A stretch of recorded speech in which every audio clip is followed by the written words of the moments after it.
Okay, let's dive in. Today, we're journeying into the rich and pretty complex history of Azerbaijan. Right. That country, strategically positioned right at the crossroads of Europe and Asia Eh, on the Caspian Sea. Exactly. And we've pulled together a fascinating stack of sources, articles, research notes, giving us a really deep look into its past. Yeah, loads of material. And our goal, basically sift through all of this, extract the most important nuggets of knowledge, the key insights, help you get well informed on Azerbaijan's story quickly and effectively. And when you start looking at the sources, the first thing that really hits you is just the sheer geographical significance. I mean, it's huge. That's so. Well, you've got Russia, Georgia, Armenia bordering it, then Iran and Turkey further south, plus the Caspian Sea. It's not just geography. It's like a map of influences and conflicts right there. Precisely. Oh.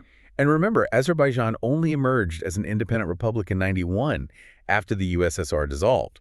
So its recent history is particularly, well, dramatic. Absolutely. And right from the start, the sources really zero in on a major ongoing challenge, something that defines that post-independence era. You mean the Nagorno-Karabakh conflict? Yeah, the unresolved conflict with Armenia over Nagorno-Karabakh. And this isn't some minor detail. The human cost has been immense. The figures are staggering, aren't they? Yeah. Between 1988 and 1994, something like 750,000 people displaced, refugees, internally displaced. That scale is just huge. And the physical legacy, too, is just as devastating. The sources really highlight this severe landmine problem across large areas left over from the conflict. So not just a safety issue then? No, not at all. It directly impacts agriculture, which is Yeah. vital, right? For a big chunk of the population, you've got large areas of potentially good farmland that are just unusable. A constant reminder of the war. Yeah, it really underscores the weight of that history and the ongoing tensions. But, to really get Azerbaijan, we need to go much further back. The sources take us there, unpacking these deep historical layers from archaeology. Exactly. Our sources take us way back, like to the Paleolithic era. Seriously, what did they find? Archaeological finds in caves, Absheron, Azik, Tagler, they've uncovered sophisticated stone tools, Wow. which suggests, not just basic human presence, but actual early hunting, settlements, people using the landscape, maybe leaving those rock drawings. The sources mention aurochs deer. So quite advanced prehistoric people. What happens as we move forward? Well, as cultures developed, you start seeing evidence of more permanent settlements. Hmm. Mesolithic, Neolithic, Middle Ages. Sites up in the Greater Caucasus like Taktala, Hanalig show people living there continuously. Okay. But what's really striking is the mention of civilizations like the Kura-Araxes, this is 4th, 3rd millennia BC. They show evidence of pretty advanced architecture for that time. Advanced architecture way back then. Can we still see traces of that? Maybe not direct Kura-Araxes buildings standing today, Yeah. but the sources definitely point to this kind of thread of architectural skill throughout history. Like later examples. Yeah, you see it later in places like the beautiful summer palace of the Khans in Czechia. And even if you look at modern Baku, that mix, right? Modern designs alongside unique medieval structures. Like the Maiden Tower. Exactly, the Main Tower, the Palace of Shirvanshahs, the Saki Mosque. The sources note how unusual they look compared to, say, simpler mud mosques in some rural valleys. It suggests a distinct regional style developing over centuries. That mix must be visually really something. What else do those ancient sites tell us about the people? Oh, a lot about their art, their industry. Burial mounds from the Stone and Bronze Ages have yielded evidence of really sophisticated crafts. What kind of... We're talking metalwork, things made from stone, wood, even colored glass ornaments, household items, knives, pin's bone, horn needles, clay pots.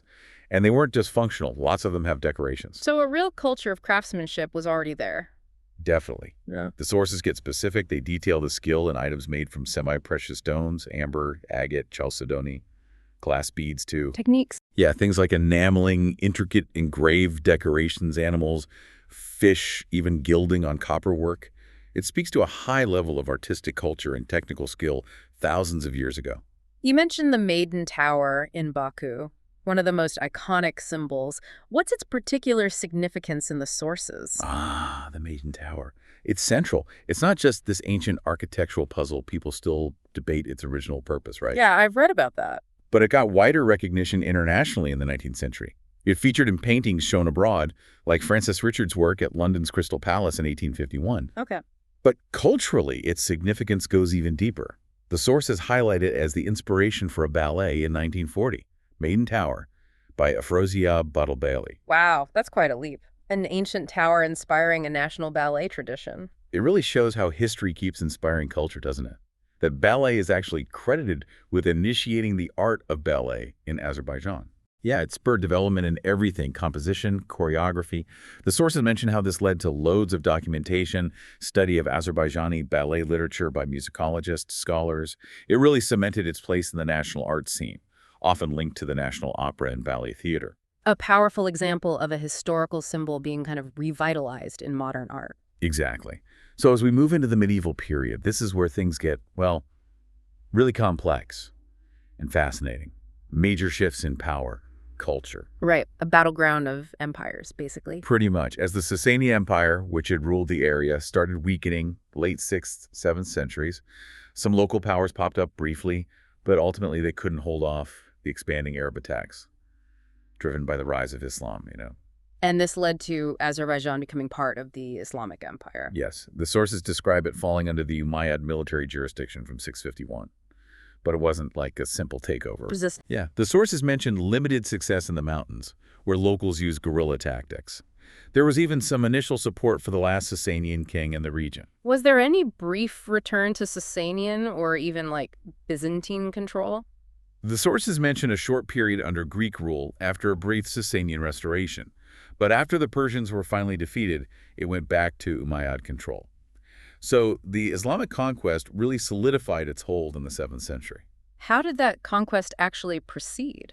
Well, Muslim forces advanced after beating the Sasanians at Nihavend in 642.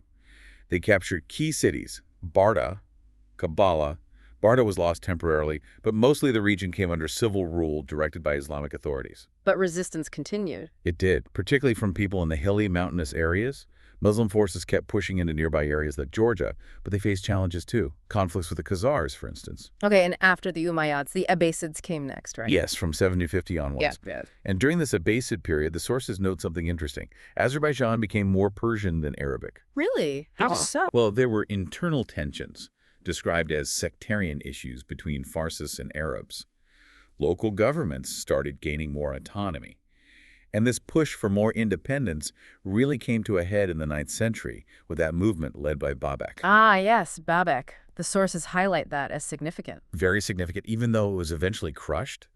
It showed that desire for autonomy. So it sounds like Persian culture was really taking deep root. Deeply. That period, 8th to 12th centuries, saw huge literary development in both Arabic and Persian. Persian culture just profoundly penetrated the region, language, administration, arts. Interesting. And the sources also point out that this region was becoming increasingly interesting to Turkish tribes migrating from around the Caspian. The Shirvanshahs are mentioned as key rulers around this time. They played a crucial role, yeah. Initially, they developed Arabic literary language, but over time, they got more independent from centers like Tabriz. By the mid-12th century, they came under Seljuk influence, but later they hit a peak of power, navigating these complex relationships with neighbors through, military campaigns, diplomacy. The sources really emphasize the great Persian influence during this whole medieval era. It's a defining thing. The Islamic conquest didn't just bring a new religion.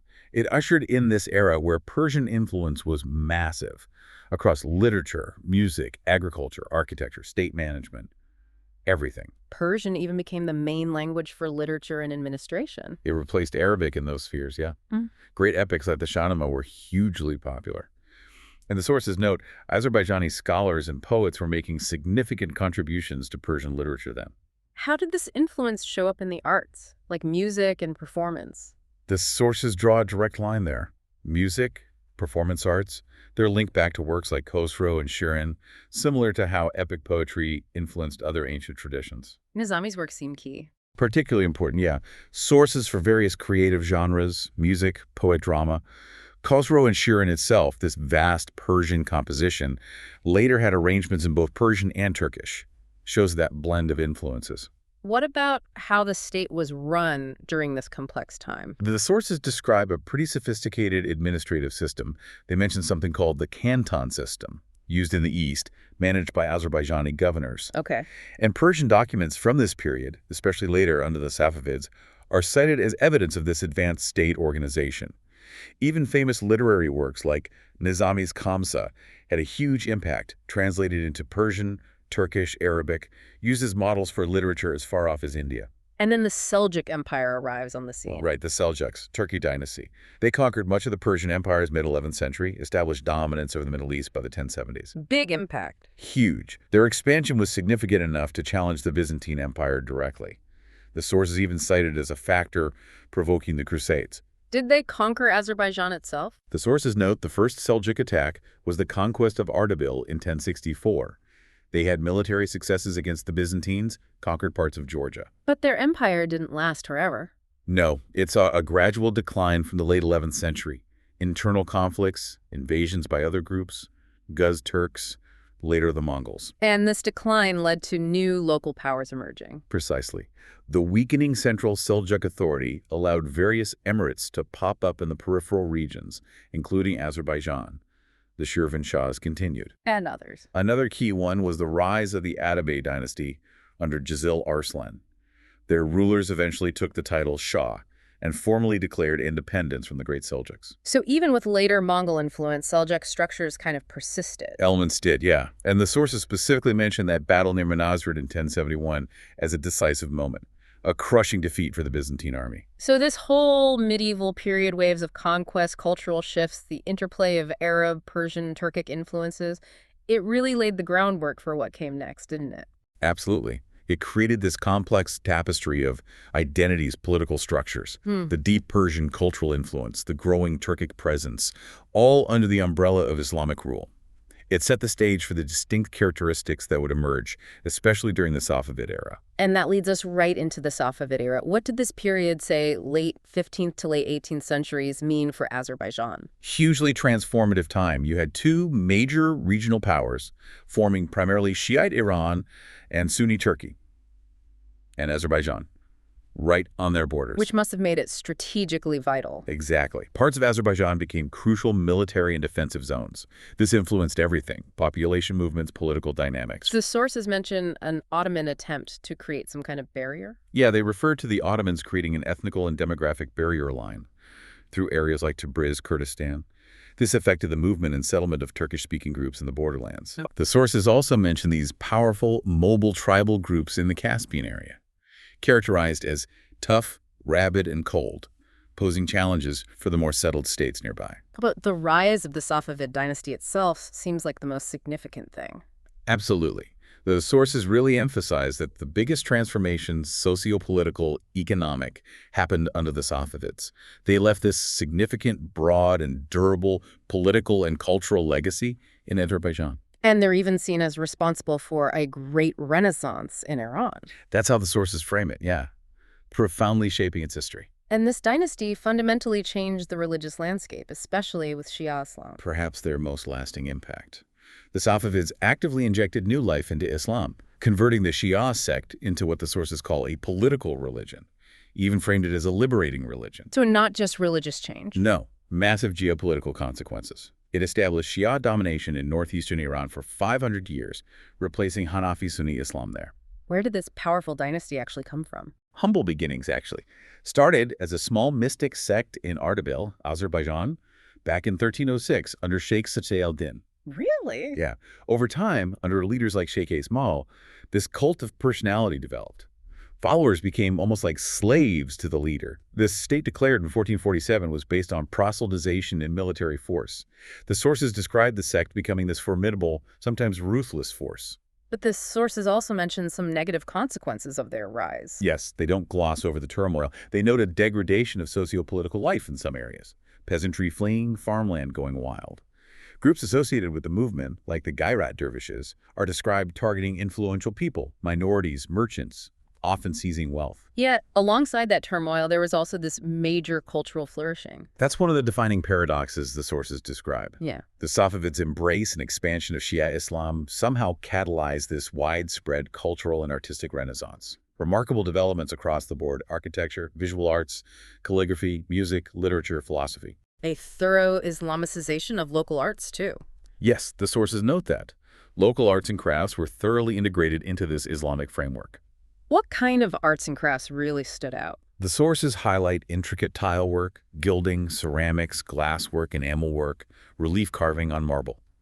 Copper and arsenical metalwork is singled out, showing Azerbaijani excellence recognized east and west. And music, literature. Music evolved two new instruments, songs, dances enriching folklore, and robust development in prose, lyric poetry, philosophical and scientific writing, history. Calligraphy and miniature painting seem especially noted. Immensely so. Major centers in and around Tabriz. The sources point to the Tabriz school, artists like Sultan Muhammad producing exquisite miniatures. What did they depict? Often illustrating classic literature, ancient heroic romances, epics like the Shahnameh, also court life, nature. Figures whose works were copied in beautiful calligraphy include Nizami, Shah Ismail, Fizuli, And patrons? Shah Abbas, was a huge patron, collecting rare manuscripts, practicing calligraphy himself, building massive libraries. So the Safavid era wasn't just political or religious transformation. It was a period where cultural expression, often tied to that new religious identity, reached incredible heights, left a lasting legacy. Exactly. It profoundly shaped the region's identity, solidified that distinct blend, Turkic culture, Persian administrative and literary traditions, and a strong Shiite religious character. Really set the stage for future interactions with neighboring empires. All right, let's turn our attention north now. The increasing influence of the Russian Empire and then the Soviet period. Right, late 19th, early 20th centuries. Azerbaijan's lands get caught between these competing empires. The sources note how the Russo-Turkish War of 1877-78 contributed to territorial losses, the region getting fragmented between Russia and Persia. And before that, North and South Azerbaijan shared a lot. Yeah, before the 19th century, the sources say they shared common culture, language, religion. And Russia had very specific goals in the region, didn't they? Absolutely. The sources detail Russia's expansionist aims. Territorial claims, pushing north into places like Dagestan. Oil was key. A key driver, definitely. Searching for and exploiting those rich Caspian oil fields. The strategic goal was developing Baku into this major hub for trade, communication. Russia's strategy for security and peace was mainly about enabling those economic and territorial ambitions. How did Russia actually consolidate its hold? Well, first half of the 19th century, Iranian central power was weakening. Russian imperial expansion into the Caucasus intensified, State policy. focused on promoting regional economic development alongside assimilation policies, designed to help appropriate resources, human and natural. But this expansion wasn't unchallenged. The sources mention resistance, figures like Imam Shmal in Dagestan. Okay, moving into the 20th century, this leads us to the Soviet era. Yes, it began with the Red Army invasion, declaration of a Soviet Republic, April 28, 1920. Azerbaijan was formally incorporated into the USSR shortly after, July 19, 1920. And the sources mention it wasn't always treated well by Moscow. That's putting it mildly. Treated cavalierly, as the sources say, especially regarding its administrative status, borders. It was part of the Russian SFSR for a while, 22 to 36. Controversial border changes, too. Yeah, annexing territories with Armenian populations. Incidents, the sources say, brought Turkey close to war. Was there significant resistance to the Soviet takeover initially? The sources suggest many Azerbaijanis rejected the idea of nationhood under Soviet control. They saw real independence as something needing a broader revolution, not just working within the Soviet system. How did the economy change under Soviet rule? Fundamental transformation, from pre-industrial towards a state-run command economy. Industrial development was prioritized, huge focus on Baku's oil industry. Oil production peaked then. Saw a significant peak, yeah. This period involved setting up plants, schools, increasing production capacity. Though the sources note the industry was devastated during WWI, needed renewed investment, especially by WWII. But this economic focus came at a cost, didn't it? Particularly culturally. That seems to be a recurring theme with that kind of centralized control, yeah. How bad was it?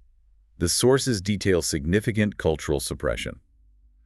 Writers, intellectuals linked to the independence movement were oppressed. Some, like the prominent writer Jafar Jabarli, sent to concentration camps. Not just individuals, though. No, entire collections of cultural memory were targeted. The sources mentioned burning dictionaries, manuscripts in languages like Emirati, loss of hundreds of collections of folk poetry, prose, tales gathered during the National Awakening period. Wow, a deliberate effort to erase heritage. It certainly sounds that way from the sources. Even education was hit, village systems devastated by regulations. And while the Soviet system formally guaranteed rights like work, voting, women's participation, There were limits. the sources suggest significant practical limitations on individual freedoms within that system. Okay, now let's jump ahead. The push for independence and the tumultuous period that followed. This is where those earlier tensions really explode, right? It's exactly late 1980s, or emergence of a significant political movement. Initially, demands focused on rights for Azerbaijanis in Armenia, restoring historical borders, self-determination. Including for Nagorno-Karabakh. Yeah, autonomy for Nagorno-Karabakh within Azerbaijan and correcting historical narratives. And that conflict over Nagorno-Karabakh became central to the whole independence movement. It escalated quickly. Defending Nagorno-Karabakh transformed into this national liberation struggle. This period saw organized groups forming, like the All-Azerbaijani Popular Front organization. They managed to mobilize huge numbers in mass rallies from '89 onwards. How did the Soviet authorities in Baku respond? The sources describe their reaction as fruitless, which is seen as triggering further negative processes, escalating conflicts with Armenia in various regions, casualties on both sides. What finally paved the way for declaring independence? That period, '88 to '91, was intense. Anti-communist demonstrations.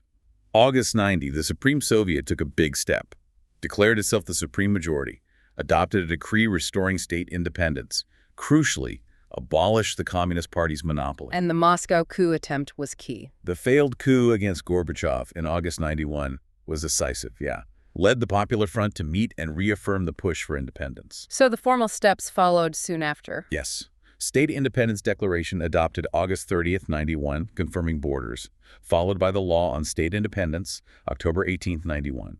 Formally asserting political, economic, military independence. But the Nagorno-Karabakh conflict immediately became this massive challenge for the new nation. Dominated the early post-independence years. The sources describe it as disputed territory within Azerbaijan, historically populated by ethnic Armenians. Tensions had been rising since '88.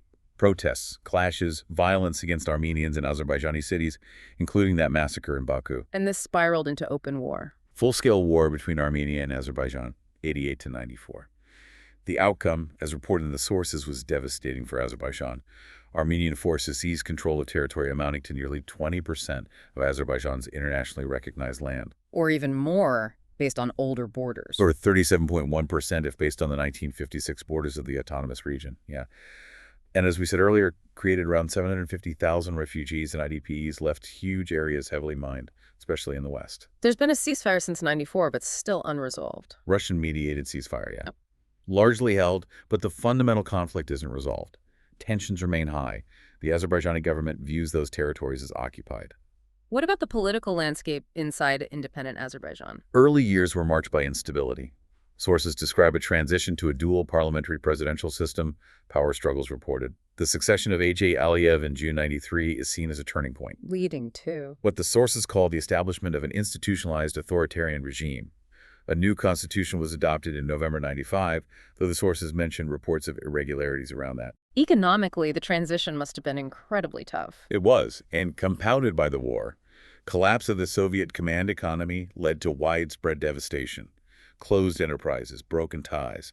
Sources mention hyperinflation mid-90s, rise of a black market, people struggling. How did they start to stabilize things? Introducing a new national currency helped with inflation. Crucially, achieving some political stability after '96 encouraged foreign direct investment, FDI. The sources break it down into phases. 91-96 as economic dissolution, 96-04 as an investment boom, and then 04-12 as the oil boom. That contract of the century seems central to the investment and oil boom. Absolutely pivotal. Signed in '94 with Western energy companies, aimed to develop those massive Caspian energy resources. Selling shares in the state oil company SOCAR from '97 brought in significant cash. But there were downsides. The sources warn it led to what they call unsustainable government spending, fueled inflation, contributed to corruption characterized as a parastatal kleptocracy, systemic corruption involving state-linked entities, and created heavy reliance on foreign energy companies. Making the economy vulnerable. Very much so. Became clear when oil prices collapsed in '98. Despite the oil wealth, there's this ongoing recognition of the crucial need to diversify, develop non-oil sectors, export-oriented industry, reduce dependence on volatile commodity markets. What were the main foreign relations challenges after independence? Just establishing its place was tough for a new nation facing occupation. Challenges included perceived threats to independence, the ongoing conflict settlement with Armenia, needing to quickly set up legislative frameworks, joining international bodies like the CIS. Attempts at peace. Efforts were made, like the Bishkek ceasefire in '94, but Azerbaijan's position was seen as weak due to the occupied territories, historical perceptions in Russia and the West. And that humanitarian crisis from the conflict remained huge, maybe didn't get enough attention. Yeah, we mentioned the refugees, but the mine issue too. The sources really highlight how severe it is. The numbers are shocking. Over 7,000 people injured by explosive remnants, 70% by landmines specifically. And it's not just a past issue, it stops people returning home, farming their land. Demining efforts by groups like Halo Trust, Anima, they're crucial, but it's a massive long-term challenge. Socially, how did people cope with the transition? Harsh consequences. Sources describe widespread poverty, unemployment, rising crime, sharp decline in living standards. And a particularly noted impact was the disempowerment of women. Linked to a return of traditional values. Yes, the sources discuss how patriarchal norms, somewhat suppressed under Soviet ideology, women as workers, public figures resurfaced. A noticeable shift in discourse emphasizing women as mothers, housewives, daughters, initially neglected by researchers, media, NGOs apparently. But the woman question eventually gained more prominence. It did. Stimulated by developing democratic processes, external influence from international organizations advocating gender equality. But the sources note this tension. Dominant national discourse still largely frames women in a familial context. Contrasting with international views. Contrasting with the international push for broader roles, rights, creates a challenge for integrating women as equal participants in democracy, which is often seen as key for building civil society, especially from a Western viewpoint. So bringing all this into the 21st century, what does modern Azerbaijan look like built on all these historical layers? Well, it's still navigating those legacies. Soviet era, difficult post-independence transition. Challenges remain. Unemployment, needing to modernize infrastructure, developing democratic institutions, rule of law, strengthening civil society, government accountability, key goals, exploring decentralization too. And the economy, with all that oil wealth. Post-communist challenges persist. Fully establishing a well-functioning market economy beyond energy. Despite oil wealth, FDI, concerns remain about equitable advancement. Is enough attention going to farming, non-oil industries? Transparency issues, too. Issues around transparency and oil revenue management are noted. Fuels fears of a widening gap. Rich elite, poor citizenry. Environmental impacts from oil are also a concern. And the sources cautiously suggest a potential link. High unemployment and crime or appeal of radical ideologies. The sources give some snapshots from the early 2000s population, around 8 million, lots of urban dwellers, private sector growing. Those figures show the economy was definitely changing, growing. But amidst these challenges, the 21st century has also seen remarkable technological progress. Telecommunications, internet, IT. That sounds like a major area of progress. It absolutely is. Sources detail a striking boom. Infrastructure extended, modernized, internal international connectivity, intensive growth in digital tech. Devices. Some impressive statistics in the sources. Really highlight the scale. Data from early 2010s. Millions of phone subscribers, conventional and mobile. Millions of PCs with high-speed internet. Despite war damage to old infrastructure, new systems deployed, republic-wide coverage.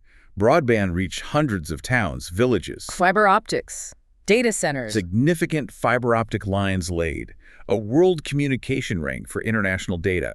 Construction of a high-capacity data center in Sumgate, noted as positioning Azerbaijan strategically in data infrastructure. So a big leap in connectivity. Let's shift gears to cultural heritage. How's that fared through all these changes? Azerbaijan has strongly maintained its originality in literature arts. Sources highlight continuity realism, epics, philosophical lyrical works, strong folklore tradition. Folklore reflecting patriotism. Preserved through oral tradition, scene reflecting deep patriotism, close connection to the Turkish people. Any specific works or figures that stand out? Kitab-i Dada Gorgud, noted as a unique Azerbaijani epic. The medieval period saw a blossoming of lyric gazelle, often Persian form. Romanticism became dominant, producing memorable works. Translation of world literature started then too. What about that more modern national Renaissance movement? Second half of the 19th century described as opening a new page. Maturity in poetry, prose. Influential figures mentioned. Poetess Kushidbanu Natavan, opening new poetic vistas. Ahmed Javad, credited with coining Azerbaijan, writing powerful satire. Like others. Mirza Alek Persabir, influencing satirical poetry. Figures like Jafar Jabarli, national writer, thinker, later repressed. Akhundzada Abdurrahim Bey, Hakaverdiev, addressing social injustices. This era also saw theater life rebuilt. founding the first professional state drama theater. Music and dance seem particularly vibrant. Presented as deeply connected to life itself, inspiring folk songs, ballads, huge variety of dances. Folklore isn't just spoken, it's recited, sung, narrated, danced, integrated into life, celebrations. Huge variety of dances. Immeasurable variety. Formal ball dances for weddings, holidays, specific national dances like Kalik, Dadash Bailey, said to represent the people's worldview, movement style. Different styles within the dance tradition. Sources distinguish folk dances, widely performed, and stage dances, choreographed based on folk traditions. Despite the geography, ensembles like Buddha, the state dance ensemble, crucial in popularizing these forms, often introducing them to visitors at weddings, festivals. And traditional music forms like mugham. Mugham, along with the ashu, dastan considered the most original foundational layer. Exists in various forms: solo, choral, grand compositions. Western influence. Secular instrumental music saw some Western influence from commercial orchestras, but sources note 20th century art music's symphonic, operatic chamber flourish while retaining originality. Preservation of traditional mugham, ancient folk schools, remains integral to celebrations, identity. The sources even mention an incredible cultural revival post-independence. Yes, described as unprecedented revival. After the Soviet period, maybe looking elsewhere culturally, sources say people rediscover the immense value of their own culture, language, identity. What did that look like? Museums, theaters, cinemas opened or revitalized. National music got widespread support. Despite early economic difficulties, rich folk music, poetry, literature immediately flourished. That sounds like a powerful reclaiming of identity. It is. National music revival was intense. Musicians creating new work, broadcasts prioritizing national content, even competing with Western songs. Theater, pantomime, opera, ballet blossomed. Opera house became a model. Complex phase, though. Sources note liberated criticism, a complex phase absorbing external, European culture sometimes misunderstood. Aspects like the cult of the performer shifted. But the overall picture: culture, exponentially flourishing, international festivals, scholarly activity, diverse productions. Sports, too. Social institutions. Support for sports like football. Wrestling, seeing success. Establishment of social institutions. Sources mention potentially Europe's first models for elderly care homes, plus employment services. So pulling all this together, what have we really learned about Azerbaijan through this deep dive? Well, we've traced this incredible history, from ancient inhabitants leaving tools in caves, through millennia of empires shaping the region's Sasanian, Arab, Persian, Seljuk, Ottoman influences. Yeah. That transformative Safavid Era.